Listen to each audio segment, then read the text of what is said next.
He will look you in your eyes and tell you he is afraid of losing you, while his hand is already resting on the door. This is one of the oldest tricks the human heart plays on itself, and it works precisely because you want to believe it. There exists a particular kind of person who has built his entire existence around touching closeness with only one hand, while the other hand stays free, ready to pull away the instant real intimacy arrives. He does not lie to you with obvious lies. He lies to you with 4 sentences, spoken so smoothly, so convincingly, that you mistake his fear for devotion. I have sat across from men and women who finally understood, often years too late, that the very words they clung to as proof of love were actually signals of exit. You are about to learn exactly what those 4 sentences sound like, why they work on a person exactly like you, and what they reveal about a mind that cannot bear to be truly seen. After this, you will never hear these words the same way again. The architecture of an avoidant mind is built like a fortress, with a single door that opens only halfway. Psychologists who study attachment have observed this pattern for decades, yet knowing the theory does nothing for the person sitting alone at midnight, wondering why their partner disappears the moment things grow warm. Underneath the calm exterior of an avoidant person lives a nervous system trained, often from early childhood, to treat closeness as danger. A child who reached for comfort and received coldness, or worse, intrusion, learns a brutal lesson early. Needing another human being is a liability. That child grows into an adult who still feels the pull toward connection because the pull is human and cannot be erased. Yet every time connection deepens, an old alarm bell rings in the body, screaming that annihilation is near. 4 sentences become his weapons against that alarm, and each one is engineered, consciously or not, to keep you close enough to soothe his loneliness while keeping you far enough to protect his fortress. Clinical settings reveal this pattern constantly, and I have watched grown men weep in my office, finally admitting that the words they use to keep someone hooked are the very words that once kept their own parents at a safe distance. Nothing about this is random. Nothing about this is accidental. A person does not develop a 4-sentence survival kit by chance. He develops it through years of testing, which phrases buy him time, which phrases calm an anxious partner, and which phrases allow him to retreat without consequence. Sentence number 1 in this arsenal sounds almost noble at first hearing. I am not ready for a relationship right now, but I still want you in my life. Listen carefully to the architecture of that sentence, because it contains 2 completely contradictory promises stitched together with the thread of your hope. He tells you no, and in the same breath, he tells you to stay. He gives you rejection wrapped in velvet, and most people, especially those with their own anxious wiring, hear only the velvet. Underneath this sentence lies one of the oldest psychological tricks the avoidant mind plays on itself and on you: the illusion of honesty as a substitute for actual commitment. He believes, somewhere in the depths of his self-deception, that admitting his unavailability makes him virtuous, as though confessing the wound excuses him from healing it. A man who tells you he is not ready while continuing to text you every night, continuing to see you every weekend, continuing to occupy the emotional space of a partner without accepting the responsibilities of one, is not being honest. He is being strategic, whether he knows it consciously or not. Human beings are remarkably skilled at constructing narratives that allow them to behave badly while believing themselves to be good people. This is one of the central tragedies of human psychology, and it shows up nowhere more clearly than in matters of love. Consider what this sentence actually demands of you, because demands are exactly what it contains, disguised as vulnerability. It demands that you lower your expectations to 0 while keeping your emotional investment at 100%.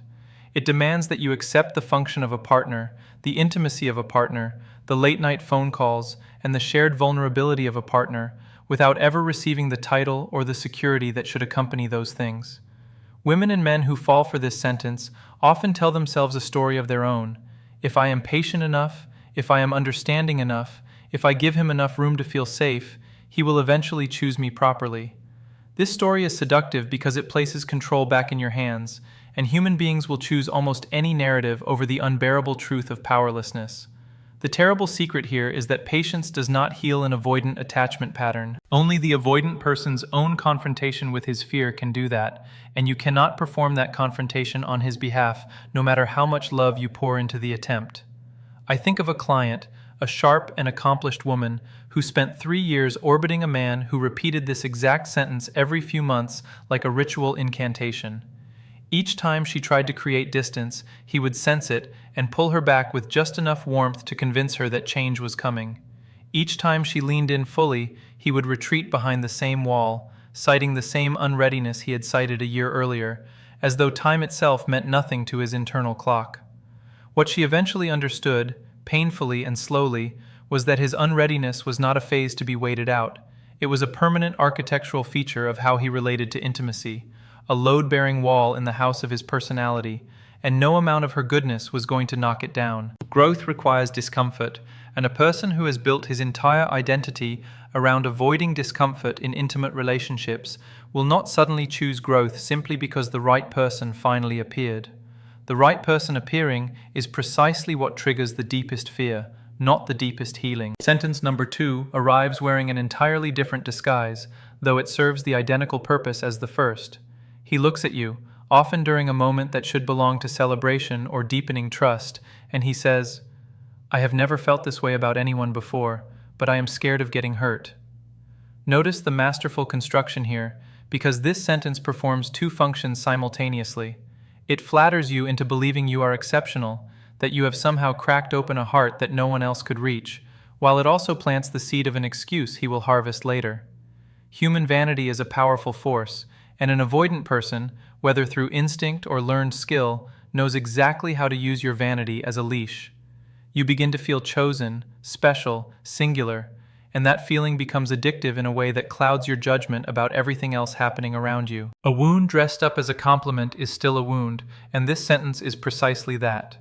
Underneath the flattering words lies a quiet declaration of future betrayal, spoken in advance so that when the betrayal arrives, he can claim he warned you. Sigmund Freud wrote extensively about the human tendency toward repetition compulsion, the unconscious drive to recreate the conditions of our earliest wounds in hopes of finally mastering them. An avoidant person often unconsciously seeks out exactly the kind of intense connection that terrifies him, not because he wants to be hurt, but because some buried part of his psyche believes that surviving this particular danger again will finally prove he is safe. The tragedy is that he rarely survives it consciously. Instead, he sabotages the relationship just enough to confirm his original fear, then turns to you with wounded eyes and says, "See, I told you I would get hurt," as though his own actions were not the cause of the very pain he predicted. Philosophically speaking, there exists a profound difference between fear spoken as information and fear spoken as manipulation, even when the words themselves are identical.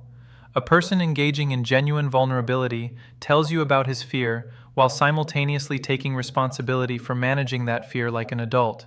He says, "I am scared, and here is what I am doing to face that fear. Here is the therapist I am seeing. Here is the pattern I am trying to break." An avoidant person using fear as a manipulation tool says only the first half of that sentence, leaving the second half permanently unfinished, because finishing it would require him to take action, and action is precisely what his entire system is built to avoid.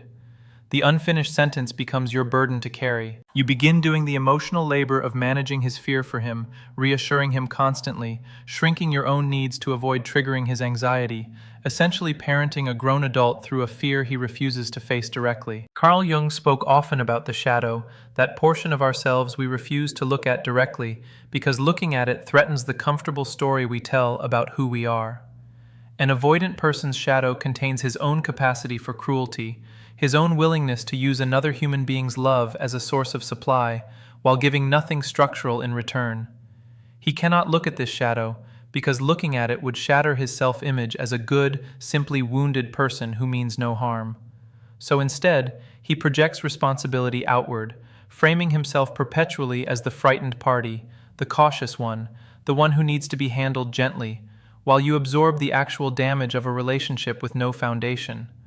This is one of the cruelest tricks of the human mind, that a person can cause genuine suffering while sincerely believing himself innocent, because his conscious awareness has been carefully constructed to exclude the evidence of his own harm. Real men and women who have walked through fire understand something crucial about fear that the avoidant person refuses to learn. Fear is not an excuse for inaction. Fear is the precise location where courage becomes necessary. Every meaningful commitment in human history has required someone to act despite fear, rather than because fear had first been eliminated.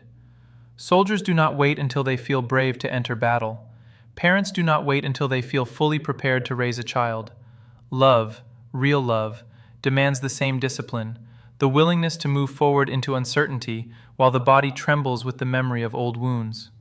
A person who genuinely wants connection learns to act despite his fear, because he understands that waiting for fear to disappear before committing to anything is simply another name for permanent avoidance. The avoidant person you are dealing with has confused the language of vulnerability with the practice of vulnerability, and these are not the same thing at all. Sentence number 3 cuts even deeper, because it weaponizes your own self-doubt against you with surgical precision. You are too much. I just need some space to figure things out. Few phrases in the entire landscape of human relationships carry as much destructive power as being told you are too much, because this accusation does not attack what you did, it attacks who you are. A specific action can be corrected, apologized for, adjusted. An entire identity cannot be corrected without obliterating the self that exists underneath it. When an avoidant person tells you that you are too much, he is rarely referring to genuine overreach on your part. He is describing his own internal threshold for closeness, a threshold built years before he ever met you, and then handing you the responsibility for having exceeded it. Women I have counseled describe a particular kind of confusion that follows this sentence, a sensation of suddenly auditing every word they have spoken in the past months, searching desperately for the moment they became too needy, too emotional, too demanding. This auditing process is exactly what the avoidant person, consciously or unconsciously, intends to trigger. Once you begin questioning your own legitimate needs, you become significantly easier to manage, because a person doubting their own perceptions will accept almost any explanation offered to them by someone who appears more certain. Certainty, even false certainty, exerts a magnetic pull over an uncertain mind, and the avoidant person, despite his internal chaos, often presents an external face of calm, controlled certainty that makes his accusations land with devastating credibility. Genuine psychological maturity requires distinguishing between needs that are excessive and needs that are simply human. Wanting consistent communication is not excessive. Wanting to know where a relationship stands after months of intimacy is not excessive. Wanting a partner to show up during moments of genuine difficulty is not excessive. These are the basic architectural requirements of any functioning bond between two people, the same way a building requires a foundation before anyone can safely live inside it. An avoidant person experiences these normal requirements as suffocating precisely because his internal alarm system cannot distinguish between healthy intimacy and the engulfing, unsafe closeness he experienced earlier in his life. His nervous system sounds the same siren whether you ask him to be present for a difficult conversation or whether you ask him to surrender his entire identity, because his wiring has never learned the difference. Space, in the mouth of an avoidant person, rarely means what it claims to mean. He frames his retreat as a temporary pause, a brief recalibration before returning stronger, yet the space he requests almost always functions as a slow, deniable exit rather than an honest pause. Genuine space within a healthy relationship comes with boundaries and timelines, a person saying clearly, "I need 3 days to think, and I will call you on Thursday." The space an avoidant person requests has no edges, no promised return date, no structure of any kind, because structure would require him to be accountable to a commitment, and accountability is the exact mechanism his entire defense system was built to evade. You are left holding an open-ended absence, expected to wait patiently, expected to interpret your own anxiety during that waiting as further proof that you are indeed too much, that your need for clarity confirms his original accusation rather than exposing his original cruelty. Philosophers across centuries have written about the difference between solitude and abandonment, two experiences that can look identical from the outside while feeling entirely different from within. Solitude chosen mutually, with mutual respect and clear boundaries, can strengthen a bond between two people. Abandonment disguised as solitude, imposed unilaterally and without honest communication, erodes trust at its foundation. An avoidant person rarely possesses the language, or perhaps the courage, to admit that what he actually wants is not space to figure things out, but distance to avoid the discomfort of genuine intimacy. He cannot say, "Your closeness terrifies me because it reminds me of feeling trapped as a child," so instead he says, "You are too much," because blaming your behavior protects him from confronting his own unresolved history. A pattern worth recognizing emerges here, something I have watched repeat itself across countless cases with remarkable consistency. The accusation of being too much almost always arrives precisely when the relationship has reached a threshold of genuine emotional depth. Notice the timing carefully in your own experience, because timing reveals truth far more reliably than words ever can. Did this accusation arrive after you expressed a reasonable need, or did it arrive after a moment of unusual closeness, a conversation that touched something vulnerable, a shared experience that created real bonding? If the pattern points toward the latter, you are not dealing with someone responding to genuine excess on your part. You are dealing with someone whose internal thermostat cannot tolerate warmth beyond a certain temperature, and rather than adjusting his own thermostat through the difficult work of healing, he attempts to lower the temperature by making you smaller. Sentence number 4 operates differently from the first 3, because rather than pushing you away, it pulls you back in at precisely the moment you finally find the strength to leave. He waits, often with uncanny timing, until you have begun to detach, until your messages have grown shorter, until you have started imagining a future without him, and then he delivers this final weapon. I think I am finally ready. Please do not give up on me now. This sentence functions like a fishing line cast at the exact moment the fish begins swimming toward open water. It contains no actual plan, no specific change in behavior, no concrete commitment, only the promise of readiness dangled at the precise moment your departure threatens his supply of attention and validation. Behavioral psychologists who study intermittent reinforcement understand why this particular sentence proves so devastatingly effective, more effective even than consistent affection would be. A reward given unpredictably, only occasionally, only after a period of withdrawal, creates a far stronger psychological hook than a reward given reliably and consistently. This is the exact mechanism that keeps people trapped in front of slot machines for hours, chasing a payout that arrives just often enough to convince the brain that the next pull might finally bring the jackpot. An avoidant person who senses your withdrawal and suddenly produces a moment of apparent readiness is functioning, whether deliberately or instinctively, exactly like that slot machine, and your nervous system responds with the same desperate hope that keeps a gambler seated long after rational thought has counseled him to walk away. Examine what actually changes when this 4th sentence arrives, because examination here separates genuine transformation from manufactured urgency. Has he started therapy? Has he named specifically what made him unready before, and what has shifted internally to produce readiness now? Has he offered any structural change to how he communicates, how he shows up, how he handles conflict? Or has he simply produced the magic words, the precise words he has learned, through trial and error across this very relationship, tend to dissolve your resolve and pull you back into orbit? Words divorced from corresponding action are not evidence of change. Words divorced from corresponding action are simply a more sophisticated form of the same avoidance you have been navigating from the very beginning, now wearing the costume of breakthrough rather than the costume of distance. I think of another client, a thoughtful and deeply caring man who endured this exact cycle with a partner for nearly 2 years, each time believing her sudden declarations of readiness signaled genuine transformation. Each time he returned, the relationship would briefly intensify before sliding back into the same patterns of distance and reassurance seeking that had defined it from the start. What finally broke the cycle was not her change, because her change never arrived. What broke the cycle was his own recognition that he had been measuring her words against his hope, rather than against her demonstrated behavior over time.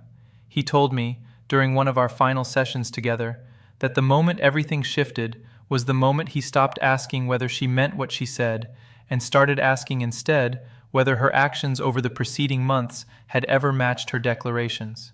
The answer, once he allowed himself to see it clearly, had been no the entire time. Existentialist thinkers, particularly those who wrote extensively about authentic versus inauthentic existence, would recognize the avoidant person's 4-sentence pattern as a profound case study in inauthenticity. An authentic person, when confronted with his own fear of intimacy, takes ownership of that fear and does the difficult internal work required to transform it.